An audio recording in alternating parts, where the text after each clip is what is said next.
Welcome Aquarius to your monthly reading for January. Amani here, and today we'll be looking at some of the themes that are coming up for you in January. So different challenges, insights, opportunities, questions that will be coming up in your month ahead. And this video is for everyone, so everyone who identifies with Aquarius can benefit from this video. So if you have Aquarius as your sun, your moon, your ascendant, or if it's not in your chart at all, in whatever ways that you identify with Aquarius, then this video is meant for you.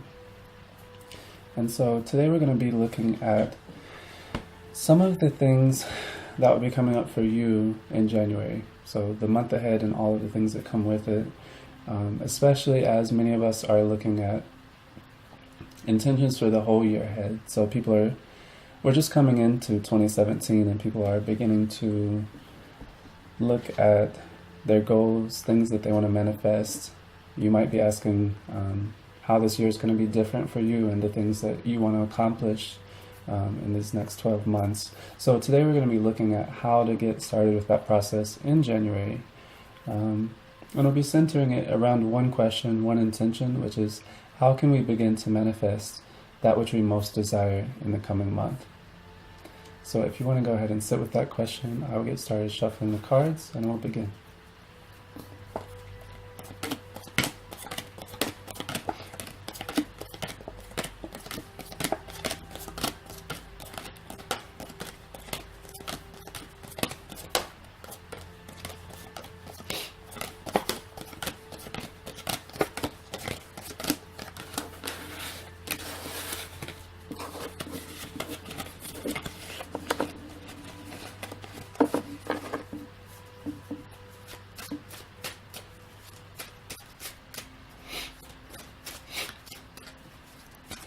Okay, Aquarius, so how we're going to do this today is we're going to do a 3-card reading.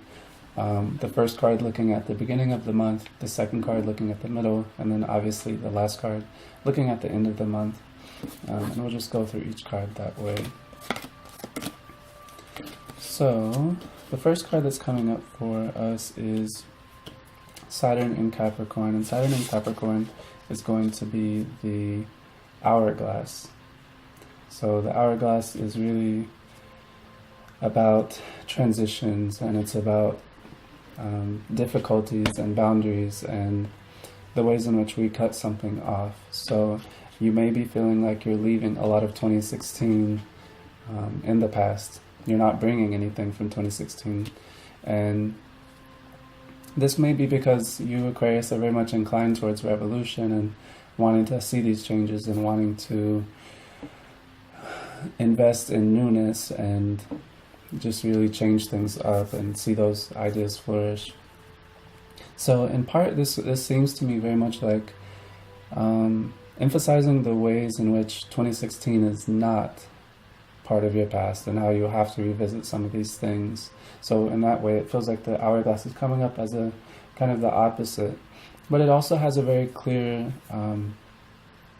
representation as some finality. So that's really for you to figure out that, but that's the question that's coming up in the beginning of the month. In what ways are the things that you think you're leaving behind actually being left behind? And if you're sensing some sort of finality, maybe that's both terrifying and comforting for you. Just asking in what ways that's honest, in what ways that's actually the case. You may find that some of these boundaries are being crossed still, that you are revisiting or feeling inclined to revisit things from your past. It's really just about those types of questions. And in the middle of the month, we have Ceres in Taurus, which is going to be this seed. So I see this inclination towards starting something new, towards cutting off, and towards really giving birth to all of these ideas and giving your energies towards seeing them flourish. And so you may be frustrated. That's one of the things that's becoming clear to me. In the beginning of the month, you may be very frustrated by how you are not able right now to just run ahead. You might feel like you are being pulled back, like you are being limited, being held down. burdened by different ideas, relationships, career choices, financial things, your health. There are many things that may feel like you are ready to move forward, and in some ways you have not been able to do that. But this middle card is really coming up to say that in the middle of the month you may find a lot of ways in which these ideas are already underway.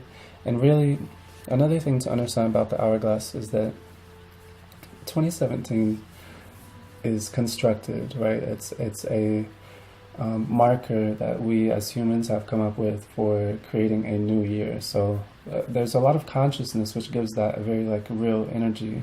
So this transition is very much real, but it's not inherent. And so I think you may find that your process is, the energies that are coming up right now really incline you towards thinking, they challenge you to think about your experience as something that's always being renewed, something that's always being born again, and to very much look at the ways each day is new and something that you can work with. And you may find that centering yourself on that question, how is my day-to-day always evolving, is a lot more nourishing, a lot more fulfilling, a lot more satisfying, and a lot more promising than perhaps setting a marker that we societally have set, which is this new year.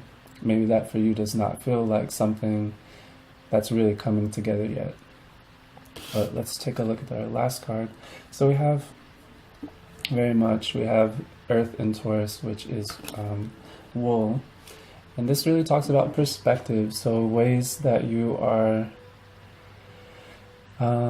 not seeing the full picture, ways that you are not, which is really not a limitation imposed by others. That's very much a willingness to stay with what's comfortable for you. So these cards really point towards asking, what's uncomfortable for you? And I'm thinking that a lot of that is wanting to pull away from some things, wanting to be done with some things, ready to just move into something new, and finding that very frustrating. And I think this month may continue to be a lot of frustrations for you, but there's work to be done. And I think one thing that can really nourish you here that I'm seeing is this middle energy that's coming up in the middle of the month. This is the seed. This is a lot of promise here. And so it may be a time to get rid of these these very finite boundaries, these I'm done, this is the limit, and I'm leaving this behind. I'm cutting off that distance that you're trying to create, that's coming up in this reading here. And also not seeking out the comforts that brings. So this is the last card at the end of the month, and I'm seeing them kind of wedging this question in the middle of the month, where at the beginning and the end, there's an inclination for you to not really allow yourself to be present, not really, and what does that mean, right? To allow yourself to, if you imagine that each day were a new year, if each day were a new year, how would you handle that? How would you approach your intentions, what you could accomplish in that time? That's really the question here at the middle of the month, and really for the whole month that I'm seeing for you, Aquarius. Really look at the ways that each day is a new year in itself, and each way that each second is a new day and a new year, right? And I think that may seem overwhelming, but there's a lot of limitation, I feel, coming from this hourglass finality of trying to cut things off, leave them behind, desiring more of a sense of freshness and freedom. Absolutely, Saturn is not about freedom. Saturn is very much about boundaries. And one of the boundaries that you can set that may be a form of freedom and autonomy is investing in your day-to-day experience as in perpetual newness. So that may be something that can serve you this month in your practice, Aquarius. So really just take time to slow down and invest more deeply in your day-to-day life. I find the energies right now are coming up to support that. So if you follow that and you work with that in your practice and you take it seriously, take each day seriously as if it were equally promising, equally open to you, equally free for you to liberate yourself and pursue that which most inspires you, I think you'll find that really fulfilling and insightful. Yeah, so thank you so much for watching, and thank you for taking the time to be with me, and especially for taking the time to be with yourself today. Thank you for slowing down. Thank you for feeling with me. Please like, share, and subscribe if you found this video worthwhile, if anything came up for you that you found insightful. Yeah, until next time, with love and light, Amani.